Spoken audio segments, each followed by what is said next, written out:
મજાના રોટલા બનીને તૈયાર થઈ ગયા છે। જય શ્રી કૃષ્ણ, જય માતાજી। કેમ છો બધા? મજામાં? તો સ્વાગત છે તમારા બધાનું આજના એક નવા વિડીયોમાં। અને આજે છે ગુરુ પૂર્ણિમા, તો તમને બધાને ગુરુ પૂર્ણિમાની હાર્દિક શુભકામના। અને અમને અને વિશુબેનને જોઈને તમને કંઈક અલગ જ લાગતું હશે કે આજે નથી કઈ તહેવાર કે નથી કઈ પ્રસંગ કે તો હું ને વિશુબેન સરસ મજાના તૈયાર થઈ ગયા છે ને એ અમારા ટ્રેડિશનલ ડ્રેસ બાદ અમારા આહિરાણીનો જે પહેરવેશ છે ને તે મેન વિશુબેન આજે નક્કી કર્યું છે કે અમે આવા કપડાં પહેરીને કામ કરશું। રોજ તો પોતપોતાના જે કપડાં હોય પહેરીને જ કામ કરીએ છીએ। આજે આ કપડાં વિશુબેન હોતે કેમ?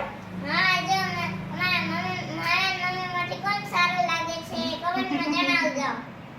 વિશુબેન ને ઈ તો પહેલા જ હોય કે મારા ને મમ્મી માંથી કોણ સરસ લાગે છે એમ તો ઈ તમે કહી દેજો હો, વિશુબેન જ સરસ લાગે છે મારા કરતા લાગે છે ને એ નહીં એને ઈ સાંભળવું છે એટલે કોમેન્ટ માં બધા હા મને નથી ખબર એટલે તો હું તમને બધાને પૂછું છું। એટલે વિશુબેન છે ને તમને બધાને પૂછે છે કા તો જો આજે જ અમે હું કાલે રોજ તો એકનું એક જ આપણે રોજ જે બતાવતા હોય કામ આજે કામ જ બતાવશું પણ અમારા જે પહેરવેશ છે ને એમાં જ અમે જે કામ કરશું ને એ બધું દેશી રીતથી બધી કામ તમને બતાવશું કા અમે એમ આ બધું પહેરીને કેવું કામ થાય છે અમારાથી એ જોઈએ તો અમે વિશુબેન છે ને ફટાફટ અમારા કામે વર્ગી જાય કા વિશુબેન? તો વિશુબેન મને બધું કામ રસોઈ બનાવવા લાગશે લાગે છે ને? હા, હે દેશી અમારા દેશી વાટલામાં અમારા દેશી ચૂલામાં ચૂલામાં હા દેશી ચૂલામાં ચાલો હું ને વિશુબેન છે ને આજ પહેરવેશમાં અમે રસોઈ બનાવી નાખીએ।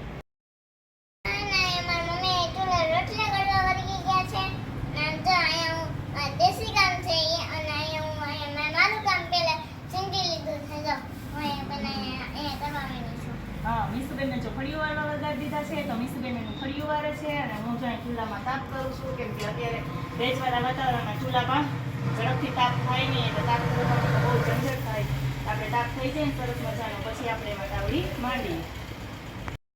તો એને મેં મારા ટ્રેડિશનલ કપડાં પહેર્યા છે ને મને કામ કરવાની ખૂબ મજા આવે છે।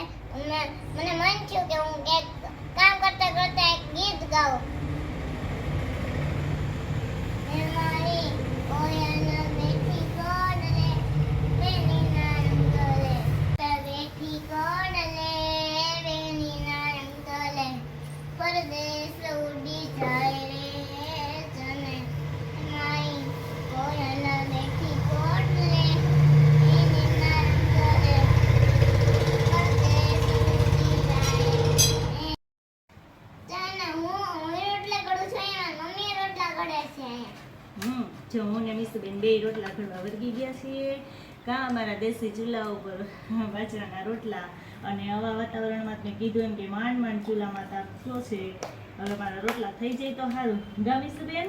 હા, હું મારા માપનો નાનો રોટલો કરું છું। જો વિશુબેન એનો રોટલો કરે છે અને હું મારો રોટલો કરું છું અને આપણે હવે સરસ મજાના બાજરાના રોટલા કરી નાખીએ અને ચૂલાના રોટલા તો બહુ મસ્ત મીઠા જ હોય કા વિશુબેન ને તો રોટલી કરતા પહેલા રોટલો આવડી જાય એવું લાગે છે મને। આવડી જાય ને બેન? હે જો મારામાંથી જોઈ જોઈને કરતી જા મારી કોપી કરે છે વિશુબેન। તો અહીંયા મમ્મીનો રોટલો ચડી ગયો છે ને હું અહીંયા મારો રોટલો ચડે છે। જો વિશુબેન એનો રોટલો ચોળવે ના આવે પછી રોટલો કોણ ખાહે? મારા પપ્પા। પપ્પા નહીં તારે જ ખાવાનો ગમે એ વસ્તુ વિશુ બનાવીને એટલે એમ કે મારા પપ્પા ખાય એટલે બધું કે પપ્પાને જ ન ખાવાનું હોય તારો રોટલો આજ સ્પેશિયલ તારે જ ખાવાનો છે એનું બનાવેલું એને પપ્પાને બહુ દે વિશુબેન બધું કા તો જો અમારા સરસ મજાના રોટલા બનીને તૈયાર થઈ ગયા છે અને હવે અમારે બનાવવો છે દહીં વઘાર। તો જો અહીંયા તપેલામાં તેલ મૂકી દીધું છે આપણું માટીનું જે તપેલું છે એમાં જ અને અહીંયા દહીં લઈ લીધું છે અને ડુંગળીને ટમેટું લઈ લીધું છે અને જો અહીંયા લસણ લઈ લીધું છે તો લસણને પહેલાં હું ખાંડી લઉં એ પહેલાં આપણે છે ને રોટલાને સરસ મજાના ઢાંકી અને મૂકી દઈએ કેમ વિશુબેન? હા, જો સરસ મજાનો પવન છે અને ઘડીએ તો ઠરી જતો છે। હા સરસ મજાનો પવન છે એટલે તાપ તો અમારો વિશુબેનનો ઠરી જ જતો હોય ને કા તો માંડ માંડ તાપ કર્યો છે અમે મેન વિશુબેનને થાકી ગયા કા હા ને છાશ વગર બનાવવાનું છે તો દહીં લઈ લીધું છે અમે। છાશ વગર નહીં દહીં વગર દહીં તીખા અને આપણે લસણવાળી સરસ મજાની ચટણી ખાંડી નાખીએ અને આમાં જો આપણું તેલ આવી જાય ને એટલે સરસ મજાનો આપણે દહીં વઘારમાં બનાવી નાખીએ। આપણું તેલ સરસ મજાનું આવી ગયું છે એમાં આપણે જીરું રાઈ અને હિંગ નાખી દઈએ અને પછી નાખી દઈએ લસણવાળી ચટણી। હા હા અને જો પછી શાક આ બહુ ડુંગળી ને થઈ ગયો. ટમેટું સુધારીને રાખ્યું છે ને એ આપણે નાખી દઈએ. મારા મોઢા પર જ તાપ આવે છે. અમારા મીસુબેનના મોઢા ઉપર જ તાપ આવે છે, હા? એટલે જો 2 મિનિટ આ સરસ મજાનું ચડી જાય ત્યારે બીજા સૂકા મસાલા બધા નાખી દઈએ ને પછી દહીં એમાં નાખી દઈએ એટલે આપણી દહીં તીખારી છે ને એ તૈયાર થઈ જાય ને આજ તો અમે જો કીધું તું મેં મીસુબેને એમ કે મારા ટ્રેડિશનલ ડ્રેસમાં જ પૂરેપૂરી દેશી રસોઈ અમે ચૂલા પર જ બનાવી નાખી છે પણ ચૂલાએ જ અમને ઠકવી દીધા છે, કા? હા નકર તો સરળતાથી ચૂલામાં તાપ થઈ જાય છે પણ આજ કેટલા દિવસથી તો પેટાયું નહીં એવું ભેજવાળું વાતાવરણ હતું એટલે બહુ થોડુંક મુશ્કેલી પડી. અને હા તમે કીધું તેને કા કે રોજ મેં આપણે કીધું તો એમ કે રોજ અમે એક મિનિટ આ વિડીયો ઉતારીએ છીએ તો આજે બનાવશું કરશું તો ઘરનું કામ જ પણ કંઈક અલગ રીતે એમ તો અમારો ટ્રેડિશનલ ડ્રેસમાં અમે કરીશું બધું દેશી કામ દેશી કામ મીસુબેન દેશી કામ કામ કરીએ અહીંયા અમે દેશી કામમાં કરીશું અને અમે જે કપડાં પહેરાવ્યા આજે ટ્રેડિશનલ કપડાં પહેરીને દેશી કામ કરશું.